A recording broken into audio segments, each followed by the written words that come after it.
Hello friends, welcome to my YouTube channel Dhaware's Physics. In this video we are going to study the rolling motion.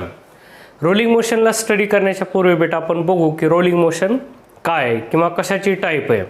Rolling motion is a special case of rotational motion. Rotational motion काय होतं पाहिलं बेटा. आपल्याकडे ही पूर्वीची body आणि ह्या बॉडीचा जर आपण असा ॲक्सिस ऑफ रोटेशन फिक्स केला तर आपण पाहिलं या ॲक्सिस ऑफ रोटेशनच्या अबाउट बाळा ही बॉडी अशी रोटेट व्हायची बरोबर. हा ॲक्सिस ऑफ रोटेशन आहे आणि ही बॉडी त्याच्या अबाउट रोटेट व्हायली म्हणजे या टाईपचं मोशन आपण एक्सपिरियन्स केलेलं आहे. या टाईपच्या मोशनमध्ये काय झालं बेटा, या ॲक्सिस ऑफ रोटेशन भोवती ही बॉडी रोटेट झाल्यामुळं या बॉडीच्या सर्व पार्टिकल्सनी सर्क्युलर मोशन परफॉर्म केलं.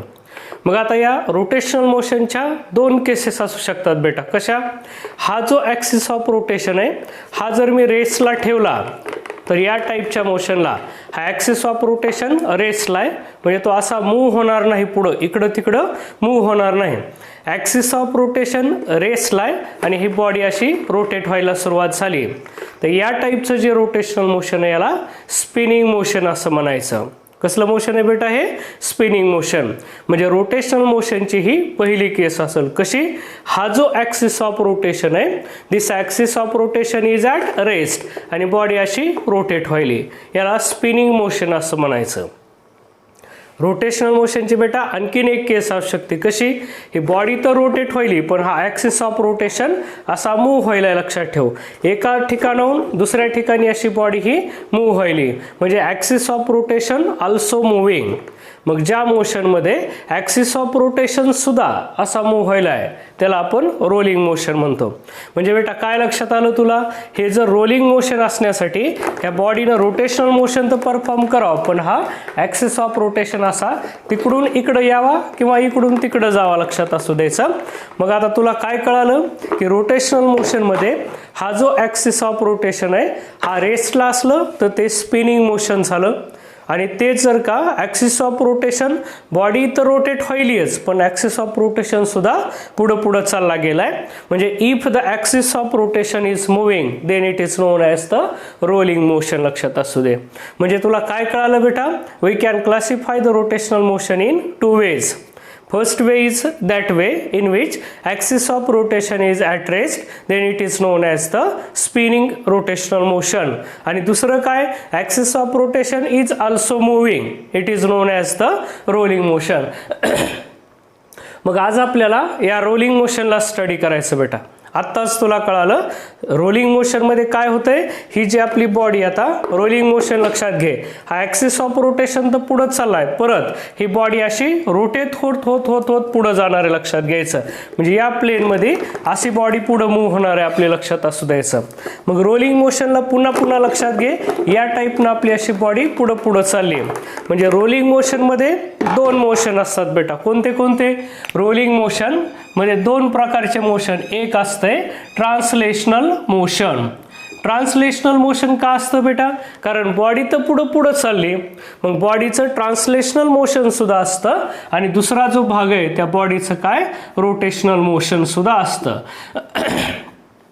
मग तुला कळालंय rolling motion is a combination of translational motion of body आणि रोटेशनल मोशन ऑफ बॉडी, ह्या दोन्हीचं कॉम्बिनेशन असेल. But in case of translational motion आपण स्टडी केलंय, आपण ट्रान्सलेशनल मोशन बॉडीचं कन्सिडर करत असताना एंटायर बॉडी विचारात घेत नाही बेटा. आपण कुणाला विचारात घेतो, फक्त त्या बॉडीचं सेंटर ऑफ मास. मग ज्या बी वेळेस आता हे जे व्हील आहे हे असं पुढं चाललंय, फिरत पुढं चाललंय, मग ह्या बॉडीचे सर्व पार्टिकल्स काय करतील, रोटेशनल मोशन परफॉर्म करतील आणि इथं जे सेंटर ऑफ मास असेल बेटा ते मात्र असं सर्क्युलर मोशन परफॉर्म करणार नाही, ते फक्त असं पुढं चाललं जाईल. म्हणजे याचा अर्थ काय, रोलिंग मोशनमध्ये सेंटर ऑफ मास काय परफॉर्म करतंय, ट्रान्सलेशनल मोशन आणि remaining part of body performs the rotational motion.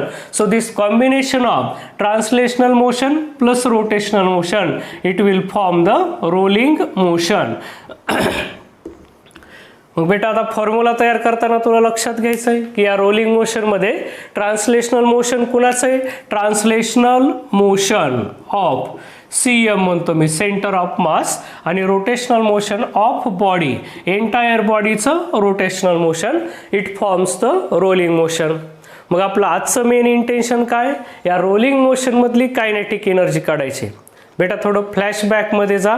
Translational मोशनमध्ये kinetic energy तुला आठवते, याला ET म्हणतो. कशी मिळते आपल्याला, 12 mv² प्लस रोटेशनल मोशनमधली कायनेटिक एनर्जी, त्याच्या आधी डिफरंट फॉर्म मी इथं लिहितो. ओके, ई रोटेशनल काढायची ठरली बेटा तर ती आपल्याला असे लिहिता येऊ शकते, E rotational is equal to 12 I⍵² आणि याला डिफरंट फॉर्ममध्ये आपण असं आणलं होतं, I म्हणजे mk² आणि ω² म्हणजे v²/r² आणि फायनल फॉर्म आपण त्याचा असा लिहू शकतो mv² × k²/r².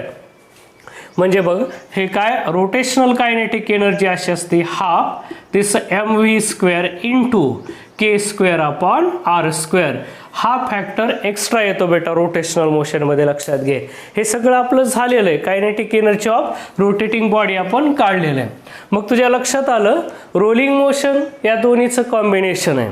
Centre of मासचं translatory motion आणि बॉडीचं रोटेशनल मोशन. मग total energy in rolling motion किती असेल, या दोन्हीची सम असं लक्षात घ्यायचं. म्हणजे काय, ET + ER. मग ह्याची जर सम केली आपण तर किती सम येणार आहे तुझ्या लक्षात यायलंय, इथं 12 mv², इथं पण 12 mv². मग टोटल एनर्जीसाठी हे कॉमन येईल आणि 1 + k²/r² असं येईल. एकंदरीत बेटा तुला आता रोलिंग मोशनची डेफिनेशन कळाली. Rolling motion is a combination of translational motion of centre of mass of body and rotational motion of remaining body किंवा एंटायर बॉडी असेल. It gives the total energy in a rolling motion. चला तर मग बेटा आता आपल्याला formulation करायचं आहे की total energy, kinetic energy in rolling motion किती असते. तर बघा आत्ताच लक्षात आलं आपण, rolling motion is a combination of translational motion and rotational motion of body.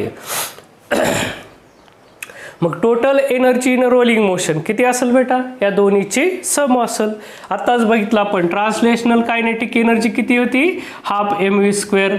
Rotational kinetic energy किती आलती, 12 mv² × k²/r² अशी आली. तुझ्या लक्षात येईल टोटल एनर्जी काढण्यासाठी आता आपण काय करणार, we will take 12 mv² as a common term, 1 + k²/r². आणि हे झालं बेटा expression for total kinetic energy in a rolling motion.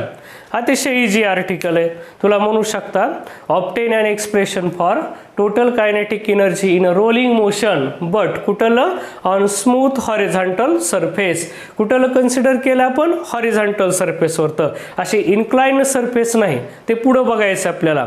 मग स्मूथ हॉरिझॉन्टल सरफेस असेल बेटा तर टोटल कायनेटिक एनर्जी म्हणजे काय असेल, translational kinetic energy plus rotational kinetic energy या दोन्हीची सम असेल. हे झालं expression for total kinetic energy in a rolling motion. काय डिफरन्स आला तर हा ब्रॅकेट डिफरन्स आला.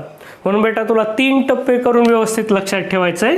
Translational kinetic energy 12 mv², rotational kinetic energy 12 mv², त्याच्यासोबत कोण आलता, k²/r² आणि टोटल एनर्जी अशी आली 12 mv² इन ब्रॅकेट 1 + k²/r².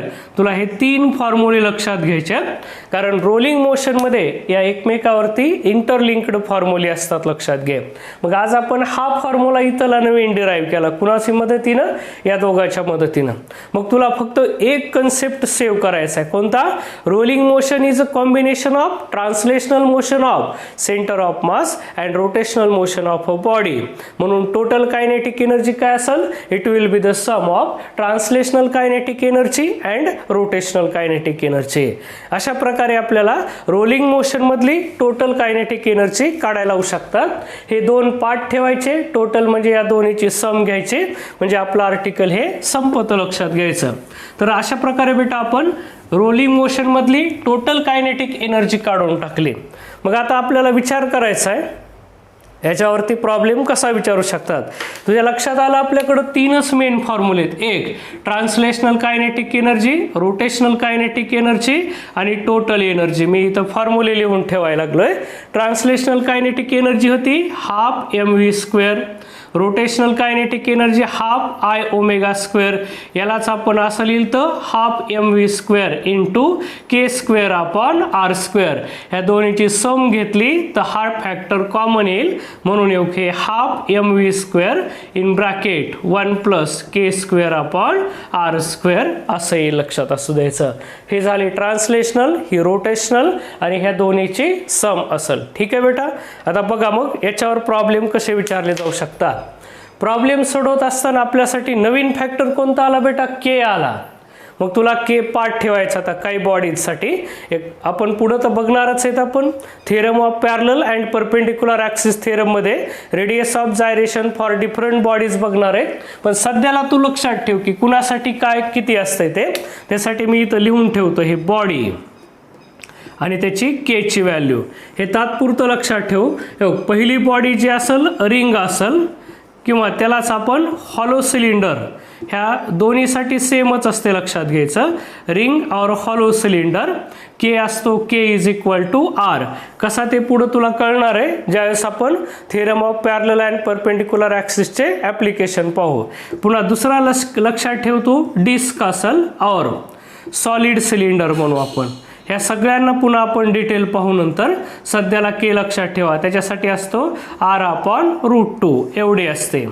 पुन्हा घेतला आपण सॉलिड स्पियर. सॉलिड स्पियर जर असेल त्याच्यासाठी असते √2/5. √2/5 एवढे असते. हा तिसरं लक्षात ठेव. आणि चौथा हॉलो स्पियर आपल्याला लक्षात ठेवायचा आहे. या हॉलो स्पियरसाठी तुला असते किती? √2/3 एवढे रेडियस ऑफ जायरेशन असते. हा टेबल एकदा पाठ ठेव म्हणजे तुला कसलाही MCQ ह्या रोलिंग मोशनवरचा अवघड जाणार नाही. प्रत्येकासाठी लक्षात ठेवायचं. रिंग किंवा hollow cylinder radius of gyration r, disc किंवा solid cylinder radius of gyration r/√2, solid स्पियरसाठी √2/5, हॉलो स्पियरसाठी √2/3. हे कसे आले बेटा? हे काढले जातात बॉडीच्या MI वरून. पुढे मी तुम्हाला ते डिटेल सांगेल. सध्याला फक्त के च्या व्हॅल्यूज लक्षात ठेवा. मग आता नीट विचार करा. हा जो तुम्हाला फॉर्म्युला दिला बेटा याच्यावर मला किती प्रकारे MCQ विचारता येऊ शकतो? किती डायग्राम आहे तिथं बघा. 1 2 3 4 5 आणि 6. हा एकच MCQ, हा एकाच फॉर्म्युल्यावरती मला 6 प्रकारे MCQ करता येतो. कसा? तुम्हाला फक्त ही बॉडी चेंज करायची. रिंग दिली का, डिस्क दिला का, हॉलो सिलेंडर आहे का, सॉलिड सिलेंडर आहे. कारण ह्या प्रत्येकासाठी के वेगळा येणार आहे. के बदलला की आपली परत कशाची व्हॅल्यू बदलणार आहे? k²/r² साठी. फॉर एक्झाम्पल बघा, मी जर असं सांगितलं तुम्हाला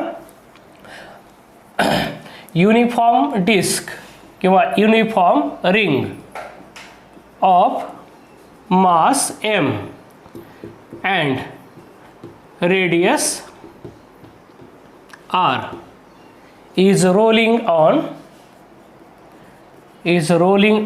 smooth horizontal surface. Smooth horizontal surface असं विचारलं. आणि ह्याच्यात तुला काढायला सांगितलं रेशो काढा म्हटलं. आता तुम्हाला काही काढायला लावू शकतात. काय? एक तर टोटल एनर्जी काढा किंवा टोटल एनर्जीचा याच्यासोबत रेशो काढा किंवा टोटल एनर्जीचा याच्यासोबत रेशो काढा. आपण काय काढू? टोटल एनर्जी काढू आणि पुन्हा रेशोचं पाहू. बरोबर.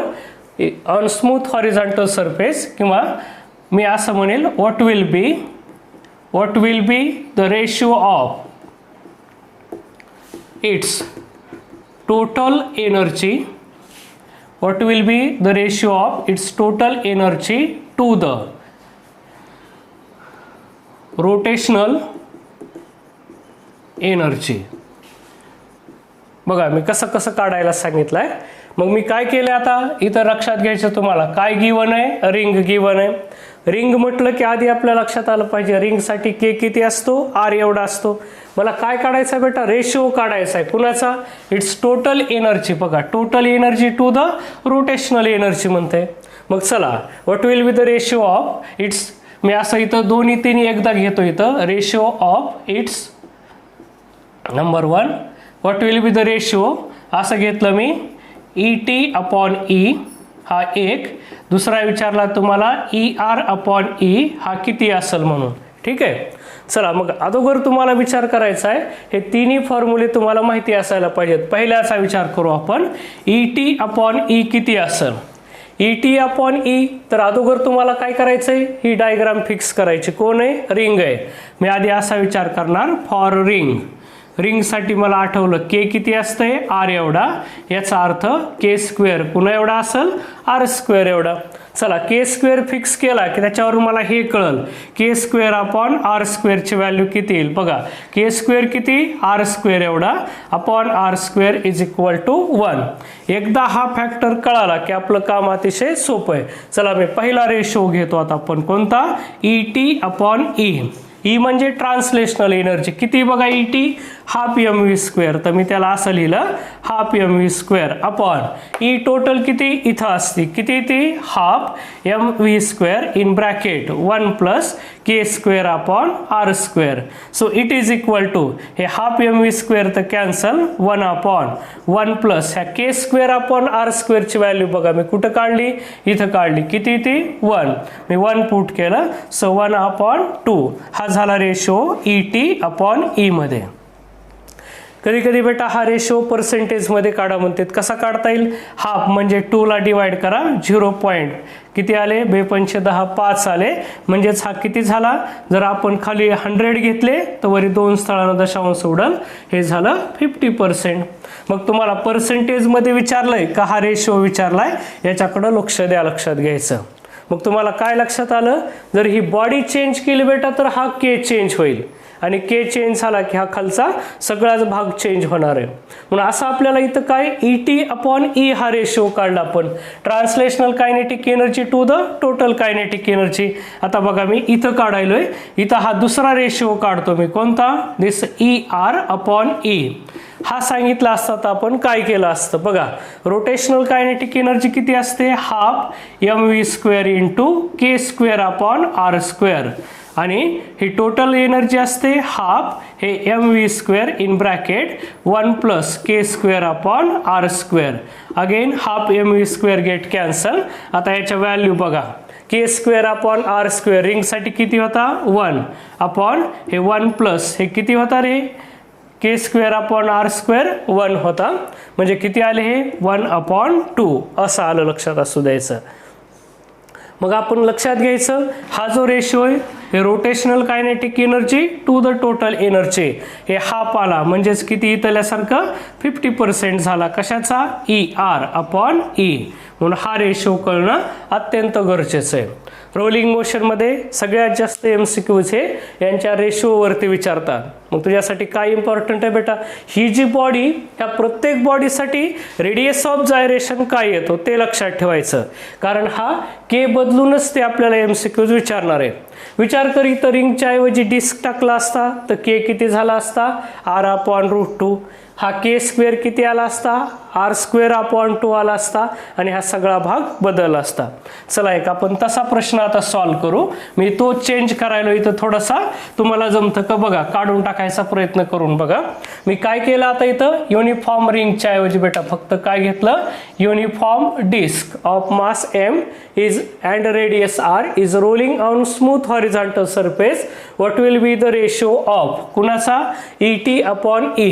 तर चला आता हा आपला प्रॉब्लेम आहे. मी पहिल्यांदा इथं काय करणार, कोणती डायग्राम आहे ते सांगणार. इथं कोण आहे, फॉर डिस्क आहे, k इज इक्वल टू किती असतो, R/√2, which implies that k² is equal to किती येईल, R²/2.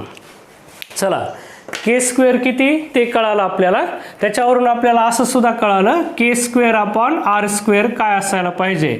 काय येईल, k² म्हणजे R²/2 divided by R², it is equal to half असं आलं. चला हा पहिला रेशो काढतो मी, मला इथं 2 भाग काढायचे, त्याच्यापैकी फर्स्ट असा काढतो, कोणता, दिस ET/E. बघा ट्रान्सलेशनल कायनेटिक एनर्जी मी पुन्हा विचार केला, किती असते, half mv² divided by total kinetic energy असते हाफ हे mv² इन ब्रॅकेट 1 + k²/R². चला पुढे सोडवत गेलात, half M V square cancel, काय राहिलं 1 अपॉन दिस 1 प्लस बघा ह्या K square upon R square, इथं किती आलाय R square upon K square upon R square किती आलेला आहे हाफ आहे, सो इथं हाफ आला. याला सिम्प्लिफाय केलं तर किती येईल हे 1 अपॉन 1 प्लस हाफ म्हणजे 3/2 आणि हे वर गेले तर काय होतील हे 2/3. हे झाले translational to the total energy हा रेशो झाला. आणि याला पर्सेंटेज मध्ये काढला तर कसं येईल हे 3 सखा 18 परत 2 राहतील 66 म्हणजे किती झाले हे 66% एवढं आलं, लक्षात असू द्यायचं. मग पर्सेंटेज मध्ये विचारलं तर हे काढा आणि रेशो म्हटलं तर फक्त 2/3 काढून टाका. ठीक आहे, हे कोणता रेशो झाला पहिला. आता हा दुसरा रेशो काढा म्हटले तर काय काढायचंय, काय काढायचं होतं this ER upon E calculate करायचंय. बघा बेटा कसं काढता येईल, रोटेशनल कायनेटिक एनर्जी असते half M V square into this k square upon R square. चला हे टोटल एनर्जी असते half M V square into काय काय आलं इथं हे 1 प्लस के स्क्वेअर अपॉन आर स्क्वेअर. चला याच्यातले half M V square get cancel, काय काय राहिलं this ER upon E it is equal to काय काय असतील इथं के स्क्वेअर अपॉन आर स्क्वेअर. बघा किती आली याची व्हॅल्यू हाफ आहे, हे हाफ डिवायडेड बाय हे 1 प्लस हाफ म्हणजे वरचे काय आले हे हाफ आणि खालचे हे 3/2 असतील. हे 1 plus half means 3/2. This 2 get cancel, we will get this 1 upon ER upon E is equal to 1/3. आणि हे रेशो झाला. पर्सेंटेज मध्ये जर आला तर 3 ने डिवाइड करावं का 3 त्रिक 9 असतील, पुन्हा 3 त्रिक 9 म्हणजे हे किती झालं 33%. फक्त 2 स्थळांना दशांश पुढे जा बेटा तुम्हाला पर्सेंटेज मध्ये येईल. मग बघा ट्रान्सलेशनल एनर्जी 66% तर रोटेशनल एनर्जी किती आली 33% आली. तर असं आपण काढू शकतो, लक्षात घ्यायचं. मग या रोलिंग मोशन वरती बेटा तयार होणारा मेन प्रॉब्लेम कसा आहे, हा रेशो काढायला होता आपल्याला कोणता translational energy to the total energy. म्हणून मी पुन्हा सांगल या टाईपच्या प्रॉब्लेम मध्ये या केचा अतिशय मोस्ट इम्पॉर्टंट रोल आहे. तुम्हाला जर हे के माहिती नसतील डिफरंट बॉडीजसाठी तर तुम्हाला सोडवायला जाणं अवघड आहे. चला बेटा आता आपल्याला असा टेबल तयार करायचा आहे की ज्याच्यामध्ये अनेक MCQs लपलेले आहेत. कशावरचा, हे आताच्याच रोलिंग मोशन मधल्या टोटल एनर्जी, ट्रान्सलेशनल एनर्जी आणि रोटेशनल एनर्जी यांच्या काही रेशो असतील, काही पर्सेंटेज वगैरे असेल. बघू आपण तो टेबल केल्यानं आपला खूप मोठा फायदा होणार आहे. कसा, एका टेबलमध्ये नंबर ऑफ MCQs लपलेले असतील. बघा मी काय करतो, सुरुवातीला टेबल तयार करताना असा करतो की पहिला कॉलम करतो मी बॉडीचा, की बॉडी कोणती. मग बॉडी समजा मी पहिल्यांदा अशी बॉडी घेतली रिंग, जे रिंगला लागू होतं बेटा तेच कुणाला लागू होतं, म्हणून मी इथं असं घेतो रिंग, और आपण त्याला काय म्हणू शकतो हॉलो सिलेंडर असं सुद्धा म्हणू शकतो. ही आपली पहिली बॉडी लक्षात घ्या. म्हणून आपला हा पहिला कॉलम कशाचा असेल बॉडीचा. ही बॉडी तुम्ही काय घेतात ते इम्पॉर्टंट आहे. नंतर मी त्या बॉडीसाठी के किती असतो ते काढणार. त्यानंतर त्या बॉडीसाठी के स्क्वेअर अपॉन आर स्क्वेअर याची व्हॅल्यू काय असती ते फिक्स करणार. म्हणून आता माझे बघा एक एक कॉलम एक एक रो कसा तयार होत चाललाय. पहिल्यांदा मी काय फिक्स केलं बॉडी, पुन्हा मी काढणार त्या बॉडीसाठी के किती असतो. जसं की मी रिंग घेतली, के ची व्हॅल्यू रिंग किंवा हॉलो सिलेंडरसाठी किती असते आर एवढी असते, लक्षात घ्यायचं. मग के स्क्वेअर अपॉन आर स्क्वेअर बघा बेटा हा आर के स्क्वेअरच्या ठिकाणी पुट करा तुम्ही. R square upon R square किती येईल, हा इथं 1 येईल. चला K square upon R square एकदा कळाला की मला ट्रान्सलेशनल कायनेटिक एनर्जी म्हणजे ET काढायचा आहे. काय फॉर्म्युला असतो त्याचा, तर असा असतंय हाफ एम व्ही स्क्वेअर असं असतंय. मग त्याचं काय व्हॅल्यू होईल ते मी इथं लिहून टाकायला लागलो. बघा ह्याच्यात के स्क्वेअर अपॉन आर स्क्वेअर नाहीच, के स्क्वेअर अपॉन आर स्क्वेअर नाही, म्हणून याची व्हॅल्यू अशी राहील हाफ एम व्ही स्क्वेअर. चला पुन्हा काढायची मला रोटेशनल कायनेटिक एनर्जी रिंगची किती असेल, काय फॉर्म्युला होता त्याचा, तर आठवा असा होता हाफ दिस एम व्ही स्क्वेअर इंटू के स्क्वेअर अपॉन आर स्क्वेअर. याचा यूज करून मी काढणार की ती एनर्जी किती असते. आठवा किती यायला पाहिजे इथं, हा जो के स्क्वेअर अपॉन आर स्क्वेअर आहे त्याची व्हॅल्यू किती 1, म्हणजे रोटेशनल एनर्जी किती झाली हाफ हे एम व्ही स्क्वेअर आणि याची व्हॅल्यू 1 म्हणजे हाफ एम व्ही स्क्वेअर. आता काढणार मी टोटल एनर्जी किती होती, इट इज इक्वल टू अशी होती हे half mv² in bracket 1 plus K square upon R square अशी होती. चला मी याची व्हॅल्यू काढायचा प्रयत्न करतो. पुन्हा आपण तेच पुट करणार. काय पुट करणार तर बघा इथं के स्क्वेअर अपॉन आर स्क्वेअर किती इथला हाफ आहे. मी इथं काढून देतो तुम्हाला का हे half mv² in bracket 1 plus ह्या K square upon R स्क्वेअरची value इथं लिहून ठेवली मी किती 1 असेल. किती झाले हे mv² अपॉन हे 2 इंटू 1 प्लस 1 किती आले 2 आले. So it is equal to mv² एवढी आली.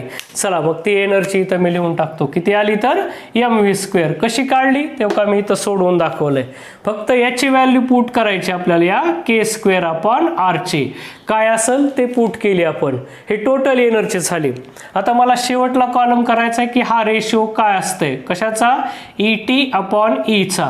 ET अपॉन E चा रेशो काढायला बेटा काय करणार आपण ET म्हणजे का हाफ mv² अपॉन हे mv². ET अपॉन E म्हणजे ह्या दोन्हीचा रेशो घेणार फक्त मी रफ मध्ये काढून देतो तुम्हाला. बघा आता रिंगसाठी ET अपॉन E किती येईल सांगा. ट्रान्सलेशनल कायनेटिक एनर्जी किती हाफ mv². टोटल एनर्जी किती आली आपली इथली mv². हे mv² गेट कॅन्सल किती झाले हाफ आणि याला डिवाइड केलं तर किती आला 0.2 आला. आणि याला पर्सेंटेजमध्ये काढलं तर 2 स्थळांना दशांश सोडवा हे 50% येईल. ठीक आहे. म्हणून बघा हा ET अपॉन E हा रेशो किती आला हाफ. त्यालाच ब्रॅकेटमध्ये आपण किती म्हणू शकतो 50%. आणि आपल्याला शेवटचा जो रेशो काढायचा बेटा तो असा काढायचा आहे ER अपॉन E. हा रेशो काढायचा आपल्याला ER अपॉन E म्हणजे rotational energy to the total energy. चला ER अपॉन E हा सुद्धा रेशो मी इथं लिहितो. आपल्याला मुद्दाम हे रफ वर्कसाठी स्पेस ठेवायचा आहे. चला मग आता मी काय काढायचं मला ER अपॉन E किती येते तर का मी असं मांडलं ER upon E it is equal to. चला ER किती बघा रोटेशनल एनर्जी इथं आहे किती होती हाफ mv² आणि टोटल एनर्जी किती बघा त्याची किती mv². हे mv² गेट कॅन्सल किती आली हाफ म्हणजे पुन्हा हे किती झाले रे 50%. म्हणून मी पुन्हा त्याला हाफ लिहितो इन ब्रॅकेट काय 50% असं काढून टाकलं. मग बेटा बघा मी बनवायच्या आधी तुम्हाला म्हटलं नंबर ऑफ MCQs का कारण तुम्हाला रिंग देऊन किंवा हॉलो सिलेंडर देऊन ते ही एनर्जी काढा म्हणू शकतात ही एनर्जी काढा म्हणू शकतात किंवा टोटल काढा किंवा हा रेशो काढा किंवा पर्सेंटेजमध्ये काढा कसं पण विचारू शकतात. चला मी आता दुसरी बॉडी घेतो. रिंगच्या ऐवजी आपण विचार करू डिस्क घेतला किंवा डिस्क सारखेच फॉर्म्युले कुणाला लागू होतात सॉलिड सिलेंडर. तुम्ही लक्षात ठेवा जो डिस्कला असेल के तोच सॉलिड सिलेंडरला असतो. म्हणून के किती असते ह्याच्यासाठी R अपॉन √2 एवढा असतो लक्षात घ्या. बघा के² अपॉन R² किती येईल मी इथं काढून देतो के² अपॉन R². बघा के किती R अपॉन √2 तर के² काय असेल R² अपॉन 2 अपॉन R² हे कॅन्सल किती आला रे हाफ. तर मला लिहिता आला पाहिजे के² अपॉन R² किती असेल हाफ असेल. आता पुढची बॉडी घेतो बेटा मी सॉलिड स्पिअर. सॉलिड स्पिअरसाठी के असतो आपल्याला माहिती किती असते के ची व्हॅल्यू असते √2/5 टाइम्स R एवढा असतो के लक्षात घ्यायचं. के ची व्हॅल्यू √2/5 टाइम्स R असते म्हणजे के² अपॉन R² किती येतील तर 2/5 येतील एवढे लक्षात असू द्यायचं. चला आणखीन एक बॉडी तुम्हाला देऊ शकते सॉलिड स्पिअरच्या ऐवजी काय असेल हॉलो स्पिअर. आठवा ह्याच्यामध्ये रेडियस ऑफ जायरेशन असतो √2/3 R एवढा. मग के² अपॉन R² किती होईल 2/3 एवढा होईल. चला 2/3 आला तर translational kinetic energy half mv². Rotational kinetic energy बघा इथं किती आले तिथं हे 2/3 येतील हे 2 आणि हे 2 कॅन्सल तर इथं येतील 1/3 mv². 1/3 mv² म्हणलेस बघा टोटल एनर्जी अशी आली हाफ mv² हे किती 2/3 3 1 3 हे 5/3 किती येते बघा. आता ती एनर्जी काढू आपण कोणती हे टोटल एनर्जी काढायचा प्रयत्न करू आपण. टोटल एनर्जी किती येईल ते बघा. Total energy half mv² in bracket 1 plus के² अपॉन R². बघा हे half mv² in bracket 1 plus K square upon R square किती होता इथं, इट इज 2/3 होता असा. मग काय आले इथं, हाफ mv स्क्वेअर, हे 3 + 2 किती आले, 5/3 आले. एकंदरीत 5/6 mv स्क्वेअर एवढी आली टोटल एनर्जी. तर मी लिहितो त्याला 5/6 mv स्क्वेअर. चला पुन्हा हा रेशो काढायचा, ET अपॉन E. बघा हा ET हाफ mv स्क्वेअर आणि हे 5/6 mv square. mv square cancel हो का, ET अपॉन E. हे काय mv गेले, हे वरचे हाफ अपॉन 5/6 राहिले. हे mv स्क्वेअर, हे mv स्क्वेअर हे कॅन्सल होतील. हाफ मल्टिप्लाइड बाय 6/5 म्हणजे 3/5 येतील. म्हणजे किती आले, 0.6 म्हणजे 60% असं लक्षात ठेवायचं. म्हणजे किती आला बघा हा रेशो, 3/5. पर्सेंटेजमध्ये 60% असेल. म्हणजेच आता हा किती येणार आहे बघा, कोणता आता, ER अपॉन E. इथं ETच्या ऐवजी ER आला. इथं किती येतात, ह्या व्हॅल्यू चेंज होतील ह्याच्या. ER बघा किती त्यांनी काढलेला, किती 1/3 mv स्क्वेअर, हे डिवायडेड बाय किती यायला इथला टोटल एनर्जी E. बघा टोटल एनर्जी E किती, 5/6 mv स्क्वेअर. म्हणजे किती झाले, हे mv स्क्वेअर कॅन्सल, हे 1/3 मल्टिप्लाइड बाय 6/5 हे 2/5 म्हणजे हे 0. किती येतील, 4. म्हणजे किती झाली ही, 40% झाली. तर बघा हे आले 2/5 म्हणजे हे 40%. तर अशा प्रकारे बेटा तुम्हाला अनेक MCQs या रेशोवरती विचारू शकतात. लक्षात घ्या, ET upon E, ER upon E हा रेशो असा किंवा पर्सेंटेजमध्ये काढायला लावू शकते. म्हणून तुम्ही प्रत्येकानं हा टेबल तयार करायचा प्रयत्न करा, घरी बनवा मुद्दाम. मी म्हटलं अशा डिफरंट बॉडीज घ्या, प्रत्येकासाठी के घ्या, याची व्हॅल्यू काढा, ट्रान्सलेशनल काढा, रोटेशनल काढा, टोटल काढा आणि हा रेशो घ्या. हा व्हिडिओ पुन्हा पुन्हा बघा शेवटचा भाग, आणि तुम्ही तुमच्या घरी वहीवरती हा टेबल तयार करायचा प्रयत्न करा बेटा. तुम्ही हा टेबल जर तयार केला, तुमचे कित्येक MCQ याच्यामध्ये लपलेले असतील. ज्यावेळेस आपण याच्यावरचे प्रॉब्लेम घेऊ त्यावेळेस तुम्हाला कळल. हा जर टेबल तुम्हाला माहीत असेल बेटा, तर तुम्हाला नवीन काहीच करायची गरज नाही. म्हणून हा स्क्रीनशॉट रेडी ठेवा या टेबलचा आणि तुम्ही मनानं वहीवरती बनवायचा प्रयत्न करा. पुन्हा पुन्हा बनवून बघा, काही अडचण आली तर मला सांगा. आजच्या व्हिडिओमध्ये बाळांनो एवढंच, पण हा टेबल नक्की तुम्हाला तयार करायचा आहे. हे सगळं तुम्हाला बनवता आलं पाहिजे. नाही आलं तर माझ्याशी संपर्क साधा, मी तुम्हाला कळवेन. ठीक आहे बेटा, आज आपण इथं थांबू.